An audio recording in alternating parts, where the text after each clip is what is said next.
কবি শুভ দাশগুপ্তের লেখা কবিতা রাগ দরবারি।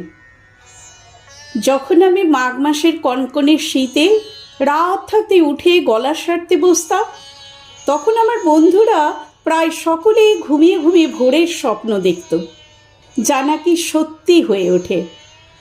আমি তান সরগমের ওঠাপড়ায় বুঁদ হয়ে থাকতাম। তখন স্বপ্ন টপ্ন দেখা হতো না, কেবল দুপুরে টিফিনের সময় স্কুলের পাশেই বয়ে যাওয়া একলা নদীটির কাছে গিয়ে দাঁড়াতাম আর বলতাম, একদিন তোর মতো আমিও যাব, নানা দেশ মানুষ আর নানা অচেনার জগতে, দেখিস একদিন ঠিক যাব। পুজোর সময় বন্ধুরা দল বেঁধে ফুচকা খেত, ডাকলেও আমি সে দলে ভিড়িনি। গলার যত্ন, উঁচু ক্লাসে অনেকের বই খাতার ভাঁজে যখন সিনেমা ছবি, তখন আমার ব্যাকরণ খাতার পিছন মলাটে দরবারের নতুন তান লেখা।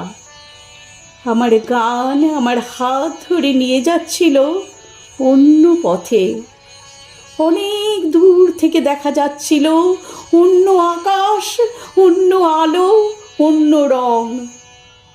কোণে দেখা এক অপূর্ব আলোর বিকেলে আমার বিয়ে হয়ে গেল।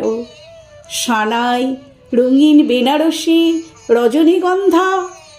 ফুলশয্যার রাতে বিসমিল্লাহ সাহেবের সানাই বাজছিল জয় জয়ন্তী রাগে।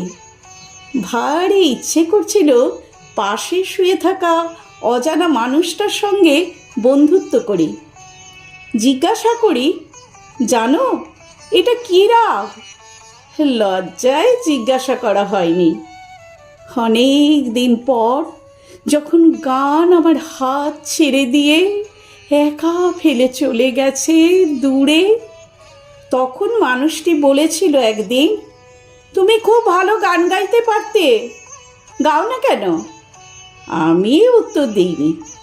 বিছানায় ঘুমিয়ে থাকা নিষ্পাপ এক শিশুর মুখের দিকে তাকিয়েছিলাম অপলক।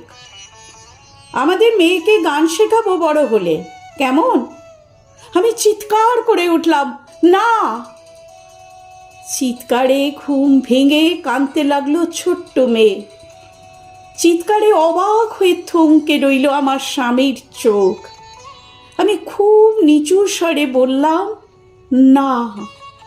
ও সেলাই শিখবে, রান্না শিখবে, ঘর মোছা বাসন মাজা শিখবে, মার্কেটিং করতে শিখবে, জানলায় পর্দা লাগাতে শিখবে। অসুখে সেবা করতে শিখবে না, গান শিখবে না। গান তো টেপ রেকর্ডারেই পাওয়া যাবে।